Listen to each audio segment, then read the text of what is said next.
How would you like a 15% discount to my daily email, the stack of stuff, the show notes, discounts to the conference, all of that? All you need to do is text the word show to 33777. You'll get the annual subscription with a 15% discount to my daily email. You'll get the stack of stuff, the links to the show notes, discounts to the conference, and so much more. All you have to do is text the word show, SHOW, to 33777. Text show to 33777.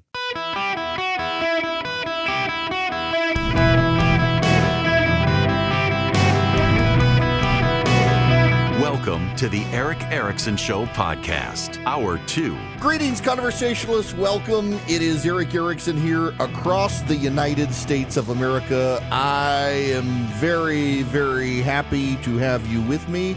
Hope you will stick with me today. The phone number 877-973-7425. Should you wish to be on the program, I'll try to get some calls this hour. But again, there's a lot happening. The case before the Supreme Court on transgender legislation in Tennessee has just concluded. Progressives very unhappy with the direction of the oral arguments today, as they should have been. We'll get into that, but I want to do two things here right now. One is reiterate something, and let me just read you what I put on Twitter in the last commercial break. I just hit publish as we were coming back in. Here's my personal opinion on Pete Hegseth. Pete Hegseth is a sinner, as are we all, and he sinned quite a lot in his prior life, but he sought to turn his life around, devoted himself to Christ, and got right with Christ, and now he's weathering the storm of his old sins being exposed by people who have no interest in showing him any grace. On top of those sins, other people are now just making stuff up about him with anonymous sources to pile on. Why? Because of this reality. Pete Hegseth doesn't have the votes in the United States Senate. He doesn't have the votes. He can only lose 3 Republicans. Why? Because J.D. Vance won't become vice president until the 20th of January, and they're going to do these confirmations before then. They're going to do these confirmations while Biden is still president. That's what they do historically. But Pete Hegseth has he's lost more than 3 votes, so even if Vance were there, he doesn't have the votes. But there are people in the United States Senate who do not want to publicly vote against Donald Trump's cabinet picks. There are also people on the Trump transition team who recognize Hegseth does not have the votes, but they have not yet persuaded Donald Trump to withdraw his nomination and don't want to withdraw Donald Trump to withdraw a second nomination after Gates. So they want Hegseth to drop out. So between those people in the Senate who don't want to openly defy the president but don't want Hegseth, and the people on the transition team who understand this isn't a sustainable fight, we need to get Hegseth out, together they're smearing Hegseth with some truth and a lot of lies to assassinate his character, largely defining him by his past instead of his present. And it's sad to see. He's a good guy. It's one of the things you see on social media and in politics. People are always defined by their past. You can get right with God, but your sins are going to find you out and be exposed by the people who hate you. They will show you no grace and give you no mercy when you stand in the way of their agenda. What is the problem with Pete Hegseth is, as I said earlier, his failure to disclose the police report from 2018 and his management of his nonprofits that didn't go well. Everything else is just a salacious distraction and a character assassination of a good guy. What's happening right now is people on the Trump team are themselves leaking damaging stories based on their opposition file on Pete Hegseth to try to convince Pete Hegseth himself to withdraw his nomination so that Donald Trump does not have to do it. That is my informed opinion. And hey, there are lots of people out there. I see it happening right now. They are claiming that these are the neocon Republicans of the Senate trying to destroy Hegseth.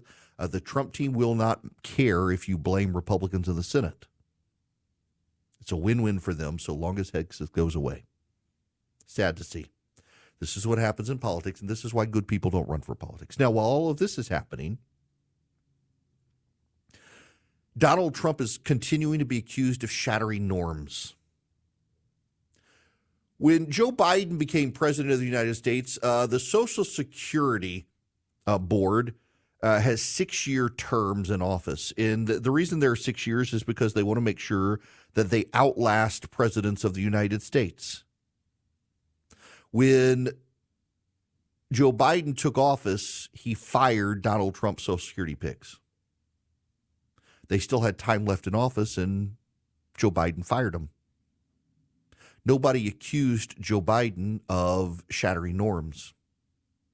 But Donald Trump wants to fire the FBI director. FBI directors have been fired in the past. FBI directors have not been automatically renewed, contrary to the spirit of the left. Listen, you've got an ongoing effort right now by the left to make up presidential pardons for family members. I see a leader of the Occupy Democrats movement echoing Charles Pierce that George H.W. Bush pardoned his son Neil, which isn't true. Also claiming that Jimmy Carter pardoned his brother Billy Carter for something, which also isn't true. The Democrats who claim that there are lies and misinformation out there are literally lying to try to say that what Joe Biden did was a norm. Meanwhile, they're covering up history to say that Donald Trump is shattering norms, and this is what it gets to. When the media and Democrats talk about norms, what they are talking about is the things they put in place so that when the Democrats are not in power, they can still exercise power. One of the things the Democrats have been doing is they've been throwing a lot of government money at non-governmental organizations, NGOs. These are the nonprofits on the global community that work on climate change and other issues. The Democrats have been flooding these organizations with money. One of the reasons is they want to use government funds to fund these non-governmental organizations to be able to oppose Donald Trump and hire lawyers to oppose Donald Trump using your taxpayer dollars. It is a norm of theirs. Norm is just something the Democrats do to try to preserve their power when they are out of power, and the media, because the media is on the left, calls them norms. If Donald Trump is shattering a norm, what he's actually doing is he's shattering the Democrats' power to operate within government, outside of government, when they don't control the White House.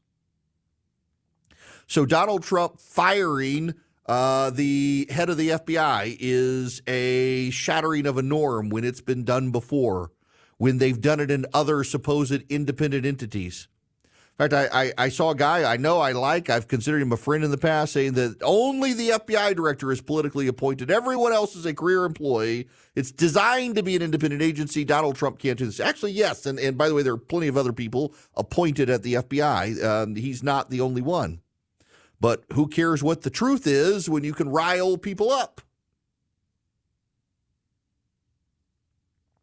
Shattering of norms, we've seen this forever. You know, Barack Obama got rid of a lot of inspectors general. Charles Grassley from Iowa made a big deal about this.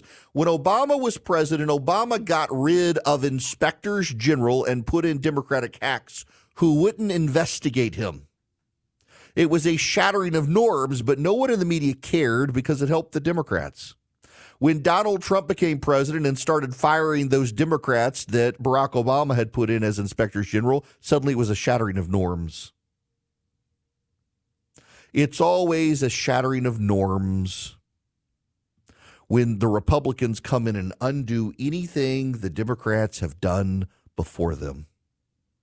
It's like, for example, the Congressional Budget Office. Remember, it's the Congressional Budget Office scores that determine what can and cannot be in reconciliation, along with the Senate parliamentarian. The Senate Democrats will fire a Senate parliamentarian and put in one of their own and realign the Congressional Budget Office to put a bunch of partisans in. And then they give the Democrats what they want. When Republicans reverse the course, the media's like, no, it's a shattering of norms. You can't do this. It's a shattering of norms. Remember, it was perfectly fine when Harry Reid got rid of the filibuster so that the entire courts of appeal could be loaded up with Democratic picks. But the moment Mitch McConnell finished off the judicial filibuster for the Supreme Court, it was a shattering of norms. It was a shattering of norms. It's always a shattering of norms. And the media, of course, hires these objective analysts who are Democrats like John Harwood to come on and insist on CNN and the New York Times, on CNBC, that this is a shattering of norms and this can't be done. It's a shattering of norms. The systems and constructs put in place are there to protect the Democrats' power when they're out of power. It's not actually about operating government. Now, to be clear, there are systems and constructs and norms within the American Republican system, and they're outlined in the United States Constitution. One of the greatest examples of a shattering of norms is the idea that the Justice Department is some sort of independent institution. The Justice Department is an Article II cabinet-level agency, which means the president is in charge of the Justice Department.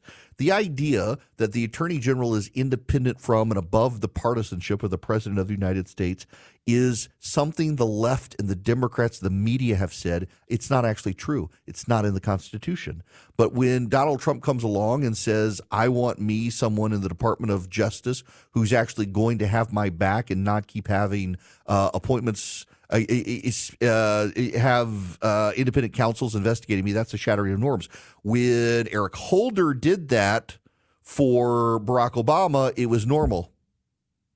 Remember, Barack Obama didn't have special counsels investigating him because Eric Holder wouldn't do it. No one questioned Eric Holder in the media. It was always, he's above the law, he's independent. He's not in Barack Obama's pocket. The hell he is.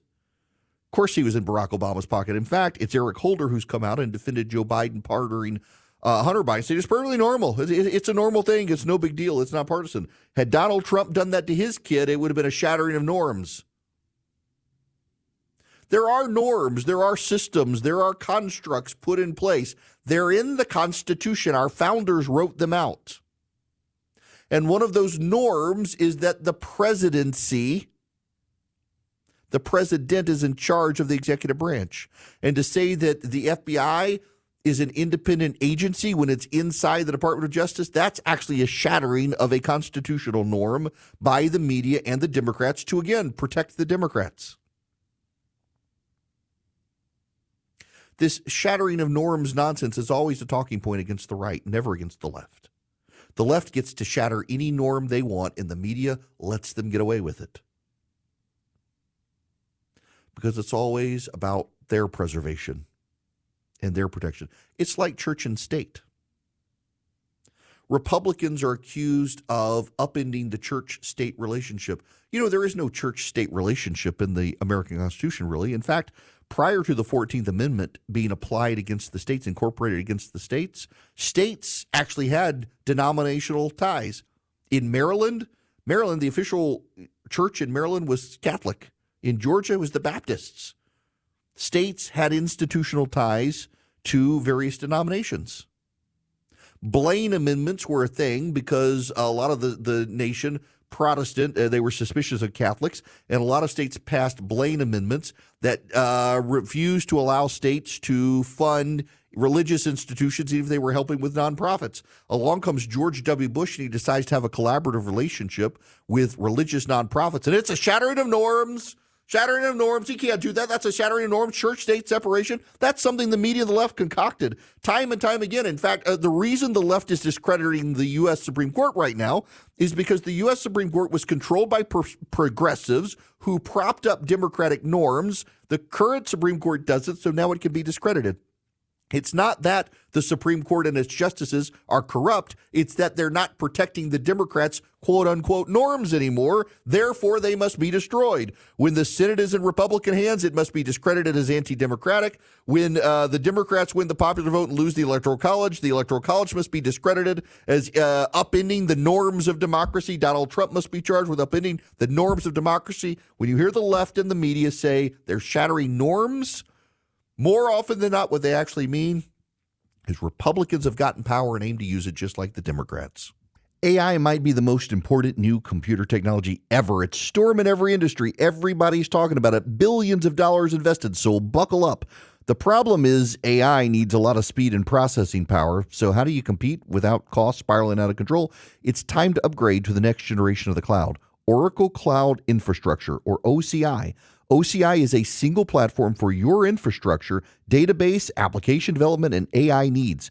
OCI has 4 to 8 times the bandwidth of other clouds, offers one consistent price instead of variable regional pricing, and of course, nobody does data better than Oracle.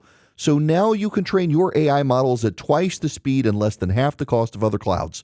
If you want to do more and spend less, like Uber, 8x8, Databricks, Mosaic, take a free test drive of OCI at oracle.com/Erickson, ERICKSON. That's oracle.com/Erickson, oracle.com/Erickson. Go check them out today. Greetings, conversationalists. Welcome. It is Eric Erickson here across the United States of America, and my goodness gracious, I appreciate you. I really, actually, genuinely appreciate you guys being here with me. It's just kind of wild to continue seeing the data come in and watch this show grow. I hope you have gotten the show notes today because, frankly, there's a lot of stuff that I want to talk about, and I'm not going to be able to get to it involving everything else out there going on today. But I just, one of the things I really need to discuss is this crack up that's happening with the left. I'm going to begin by repeating something that I mentioned yesterday. And that is that I believe we need 2 healthy parties in this country. I believe we need 2 healthy parties. I believe in the free market. Let me give you my definition, just so we've got the presuppositions going into this. My definitional understanding of the free market is each person working at arm's length to transact for what's best for them and their families actually makes the world go around in a good way. That's an arm's length transaction where you're working for the best interest of your family against me working for the best interest of my family, forces us to compromise in the town square. That's the free market. In fact, there was a study out I mentioned a while back that in Europe, it was the former Italian prime minister was asked to study what's going on in Europe that's causing problems, and the number one issue is regulation, that Americans are great at inventing and Europeans are great at regulating those inventions out of existence. It's one of the problems with the Democrats. The Democratic Party has become more and more socialist-oriented, and that socialism is derived from a European worldview. They want us to be more like Europe, and the Democrats are great at regulating, and it's a problem. And so I want to dive into this a little bit when we come back. But first, I got to tell you about Americans for Prosperity. Americans for Prosperity wants you to be a part of their organization. I'm literally doing an event for AFP this weekend in Salt Lake City. I'm doing several of them next year as well, and I'd love to have you involved. They have they've got chapters in almost every state. You can be a part of one by going to americansforprosperity.org/volunteer. Sign up with AFP. You will become the most informed person in your circle of friends. I get the emails from AFP. I see what they're educating people on. You can see the white papers. You can get the data. You can get the analysis on how school choice works, how it benefits people. You can combat the talking points of the left. You can get it on tax reform for businesses, pro-family values, even common sense conservative reform on securing the border and getting rid of illegal immigration in this country. It's all available. americansforprosperity.org/volunteer. Sign up with AFP today. You can also be an activist in your local government, your state government. You can be involved in just wonderful ways to advance free markets and families in this country. And you can begin by going to americansforprosperity.org/volunteer. Sign up with AFP. Make a real impact in this country in the fight for freedom. Join me, americansforprosperity.org/volunteer. Welcome. It's Eric Erickson here. There's some breaking news. President-elect Trump officially has said he intends to nominate Paul Atkins to serve as chairman of the Securities and Exchange Commission. That is a brilliant pick. Paul Atkins had worked at the Securities and Exchange Commission. He was a George W. Bush appointee at the SEC, if I understand right. Very, very, very pro-markets, pro-free market.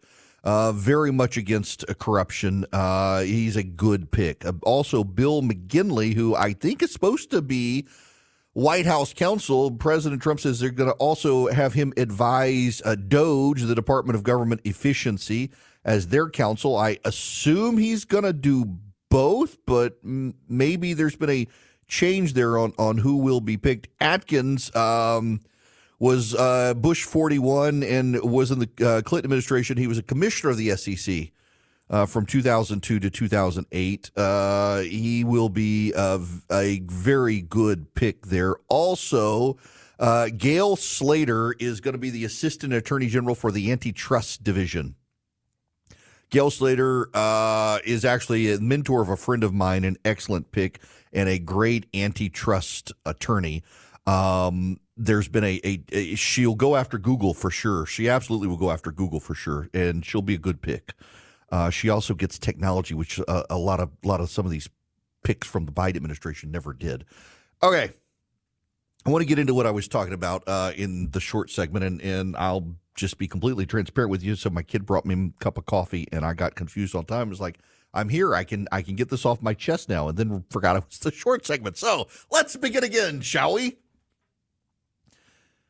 The European Union Commission executive, the president of the EU, got the former prime minister of Italy to do a detailed report on competition within the EU. There is not a Fortune 500 company in Europe that did not exist or has not existed for at least 50 years. Every major European company on the Fortune 500 list is a very old company, and many of the American Fortune 500 companies are pretty new. The biggest companies in the world right now are Apple, Microsoft, NVIDIA. They're $3 and $2 trillion companies. They're American companies, and they're pretty new companies. Apple came about in the 1970s, as did Microsoft. NVIDIA is more recent. Of all the major technology companies on earth, there's only one big one in Europe. Do you know what it is? Spotify. Of all the major tech internet companies out there that are big, Spotify is the only one from Europe. So the EU Commission and the president of the EU asked the former Italian prime minister, I think Draghi is his name, to investigate this. And his report said very simply, Europe is great at regulation. It's not good at innovation. Americans innovate and Europeans regulate. So one of the problems with the Democratic Party is the Democratic Party is a party of regulation. Think about the major regulatory acts in this country. They come from the Democrats. And then when Republicans try to undo them, they're accused of shattering the norms.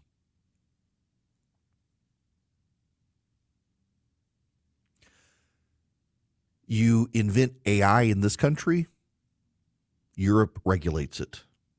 You invent the iOS and the iTunes store and the App Store. You literally, Apple computer, now Apple invented the cell phone app economy as we know it today, and now Europe wants to regulate it out of existence. Americans innovate and Europeans regulate. It's why AI couldn't be done in Europe because of the regulatory burden in Europe. And now you have the Democrats here. Look at the Consumer Financial Protection Board. What do? They just regulate. They add burdens to the economy. One of the things Elon Musk and Vivek Ramaswamy want to do is get rid of the regulatory burdens on business in America, not just big business, but small business. Regulation is often used as a tool for a big business. Look right now at what's happening with artificial intelligence in this country. This is, and Philip, if you'll cut this little segment out from right here where I have my hands in my ear for video purposes. Artificial intelligence is an up-and-coming technology that is massively data and energy intensive. And here's what you're starting to see. Major companies like Google want regulation of AI, and they're preying on the fears of regulators and legislators saying, you got to regulate this stuff because it could get out of hand. And you know why the big companies like Google want it regulated is because they want to stop small startups. AI actually isn't that cost intensive to get going other than the energy costs of the data centers. It's very easy for a small startup to get involved. Listen, NVIDIA controls basically all the chips for AI. You buy yourself some NVIDIA GPUs, you got a good programming language, you can compete with Google. In fact, right now we're beginning to see that people are searching ChatGPT and they're using, for example, the dingus on their phones, SIRIALEXA. I'm not going to name them because I don't want to trigger your devices. They're not going to Google. And so it's not a coincidence that Google now wants regulation of AI because Google can no longer innovate. And the problem is Europeans regulate, Americans innovate, and we see the mass of the Democratic Party embracing regulation because they've embraced this European mindset. And what happens is when you get too much regulation, you begin to cease innovation. And the Fortune 500 are pro-regulation because it's harder and harder to innovate. Think of Apple, my beloved Apple. Literally, I love Apple. I got my iPad here. I've got a brand new Mac Mini here. I've got 3 monitors from Apple. I got my iPhone here. I got another iPad Pro in my bag over there. Got my Apple Watch. I love Apple. When's the last time Apple had a massive new product? Apple Vision, I've got one. I hardly ever use it. When they have a big product. When a lot of companies get to the point of regulation because they can no longer innovate. Thank God Apple's not there yet. Apple is still trying to innovate, but you got a lot of other companies that are out there trying to regulate. When's the last time we've had a new builder of commercial airplanes? You know what happened? You had Embraer from Brazil start to innovate, and Airbus and Boeing ganged up on them with American regulators. And for the longest time, it was hard for them to build new airplanes. They had newer, more efficient airlines for smaller markets. You've got a number of companies that have tried to build jets, and you see the big companies, the Airbuses and the Boeings, pounce and use regulation to shut them down. Regulation is a tool of the big to hurt the small innovator, so David can never even risk slaying Goliath. And we're seeing that now with AI. Let AI thrive. Don't regulate it out of existence. Now, Philip, you can stop right there, and this gets to my larger point. The regulation and innovation within the political parties. A healthy market needs innovation.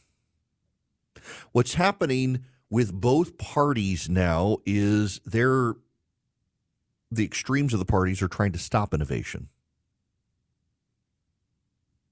So on the left, you have the wokes screaming bloody murder, trying to shut down democratic rethinking of why they're out of touch with America. I mean, there was a huge backlash. I'm first and foremost, I will plant my flag here with the election. This election was about the economy, stupid. This election was about the economy. But there were ancillary issues tied to the economy, and that are the cultural issues. Your daughter can't get a sports scholarship if boys can decide, I'm going to become a girl so that I can get my college scholarship. I'll go back to being a boy after college. I'm going to keep all my boy parts, going to take hormones for a couple of years to qualify, and then I'm going to come back and I'll be a boy again. By the way, I already like girls, so I can be a lesbian. When that begins to happen, well, parents get a little aggravated. Wait a second. I got a boy hurting my girl. He's on the opposing team, and he can run faster, hit harder. I don't want my daughter to do this. And by the way, he's going to take her scholarship. There's a backlash there because it's the economic opportunity of the future. These cultural issues come into play. I think we need two healthy parties. We've got to have two healthy, sane parties. When the Republican Party gets insane, the Democratic Party tends to take over. When the Democratic Party gets insane, the Republican Party tends to take over. We've got to have two healthy parties. And a free market system and a battle of ideas is good. What's happening in the Democratic Party right now, though, is that they're trying to shut down that free exchange of ideas. We see this in the trans debate, which we'll get to in the next hour with this argument today before the Supreme Court. Anyone on the Democratic Party who questions trans ideology is shut down. Seth Moulton, a reliable progressive Democrat from Massachusetts and a veteran, says, yeah, boys shouldn't be in girls' sports. They protest him from the left. They had a Neighbors Against Hate rally outside of his office. They've targeted him. His staff quit. His young progressive staff quit. How dare you voice this bigotry? Modern monetary theory. The left embraced it. It was advocated for by a couple of fringe economists, no one in the mainstream. It was embraced by the squad, Alexandria Ocasio-Cortez and the left, which it was then embraced by Bernie Sanders and Elizabeth Warren, made it into the White House, and it sparked inflation. Everyone said it was going to spark inflation. It did. But the crazies on the left were the loudest. The left, everyone expected a massive crack up on the right. Instead, what's happened is the right is largely consolidated behind Donald Trump, who says outlandish things, but when you looked at the policy positions, even look now at a lot of his appointments, yes, there are some goofy appointments that I have criticized, but by and large, he's a pretty Republican president, pretty Republican in his picks, pretty Republican in his policies. I dislike tariffs. I think we have rejected that historically for good reason in this country, and we'll reject it again because it will work the same way. But generally, he's pretty traditional Republican, even if he's untraditional in his approach. The Democrats, however, are not traditional even to the Democratic Party. They're a party now deeply hostile to God. The Democratic Party used to be pretty religious. The Democratic Party now rejects basic biology while claiming to be pro-science. The Democratic Party is even rejecting its own economic arguments of the past in favor of this modern monetary theory, which every mainstream economist on the left and the right rejects. And so what they've done is they've credentialed the fringe and they've exiled the mainstream. And so now the fringe is the mainstream and the mainstream is the fringe. They've made deviancy normal and normal is now deviant. As a Republican, as a formerly elected Republican, as a conservative, we got to have the Democrats on their A game. We do, because it makes us better. Remember, our side is the side that always understands their arguments better than they understand our arguments. When their arguments are too crazy for even them to understand, we can't understand them either. And that makes us lazy. A free market depends on everyone being good, because the lazy go out of business. And then the regulators step in. And what's happened in the Democratic Party is the regulators have stepped in and the regulators have approached them in the form of censorship. You're not allowed to say. You can't openly voice these opinions, things like that. Sanity needs to come back to the Democratic Party, but you cannot be a party of sane people when you lose your business when someone calls a boy and a girl a girl. Until the Democrats get back to sanity, until they listen to James Carville. James Carville and I, we're going to disagree on politics, but I think James is right. You know, James taught a class at Louisiana State University at LSU.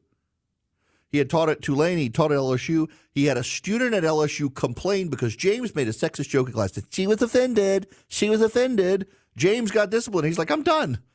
If I can't be who I am and people not get offended, they can't be an adult and understand we disagree, we have differences, humor, I'm done.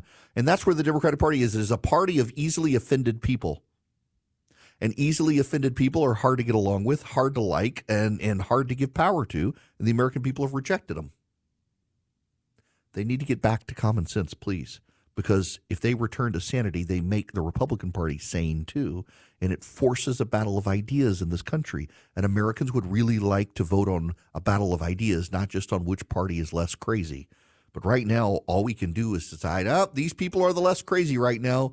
We'll vote for them. Now, I want you to vote for Vision Computers because they can build you a great computer this holiday season, and they can also be your service department. They can give you a special phone number. You call in 15 seconds or less, you'll get the answer to any question you have about your computer. And if you buy a new computer from Vision, they're going to take all your stuff on your old computer and move it over to your new computer. So all your apps are going to go, all your preferences, all your drivers, all that sort of stuff, all your setup, all your email, it's all going to be moved to the new computer for you. You don't have to do it yourself. They make it super seamless, very easy. And then if something doesn't work right, or you got questions, or you know where a file is, you get the special number, 15 seconds or less, you get the answer. There's no call waiting hell, any of that sort of stuff. It just works. 404-COMPUTE. Call them at 404-COMPUTE and tell them I sent you. Or go to visioncomputers.com. Visioncomputers.com. If you tell them that I sent you, call them at 404-COMPUTE. Say Eric Erickson sent me. You're going to get a better deal. You need a new computer. Now's the time to do it. But also, let's say you've already got a computer and you're fine with your computer, but you got questions. You need email help. You need printer support. They can also do that for you, even if you didn't get your computer for them. And you get that special number too. 15 seconds or less, you get the answer. It's just $179 a year per computer if you didn't buy your computer from them. If you bought your computer from them, it comes with a computer. You don't have to pay. VisionComputers.com or 404-COMPUTE. Give them a call. Tell them I said you save some money. Get a great new computer. Start out for the new year. And hey, by the way, businesses, you're rounding out your year. You want to spend some extra money to reduce your tax liability. Time to invest in technology here at the end of the year with Vision Computers. 404-COMPUTE or VisionComputers.com. Ladies and gentlemen, when we come back, the Supreme Court has concluded its arguments on the case in Tennessee about transgender care. It's notable that outlets like Axios use transgender care. That's a term of art. Last night on CNN, Jake Tapper interviewed Chase Strangio. Chase Strangio is a trans attorney for the ACL. I should say trans man. She presents herself as a man, but has written in the past that there's no such thing as a male body, and yet has gone out of her way to look like she has a male body, despite saying there is not a male body. And when you hear her voice, you will recognize that she is a she, even though she looks like a boy, complete with a mustache and stubble. And actually argues in the interview with Jake Tapper that someone as young as 2 might know that they are transgender. It was a wild day of the Supreme Court. The argument wound up going for 3 hours. I've got audio from the arguments in the Supreme Court today that I want you to hear. There were some wild claims made. And by the way, I got to say that listening to the oral arguments as best I could keep up with them, and then during the show, the case only wrapped up in the last hour, does not look like it's going well, that it may be a 6-3 decision. The Scrimeti case, it may very well be 6-3. It's just didn't go well for the trans attorneys today, including both Thomas and Alito telling the Solicitor General they thought she was misleading the court. That's never happened before. Now, I got to tell you, I don't want to mislead you. Omaha Steaks is 50% off site-wide. Not only is it 50% off site-wide, but at checkout, if you go to checkout and put in Eric as your promo code, ERICK, you're going to get another $30 off at omahasteaks.com. omahasteaks.com. You get $30 off at checkout using my name as your promo code. Everything is site-wide 50% off right now in time for the holidays. So you can get deliciousness delivered to your door or that of a loved one, someone you want to impress. And it's always impresses. I literally have been giving Omaha Steaks as gifts since I was in college in the late 90s. They've been around since 1917. They literally are America's butcher. Since 1917, they have been cutting up, serving delicious steak. They actually got started on the railroad out of Omaha, Nebraska, and started a mail-order business in the 50s, right after World War II, in the late 40s, early 50s, and they've just grown to this global demand. They're that good. They've been around. When can you say you've done business with a company that's been around since 1917? You can with Omaha Steaks. omahasteaks.com. Right now, 50% off site-wide. At checkout, use Eric, ERICK, as a promo code. Get an extra $30 off. omahasteaks.com. Minimum order required.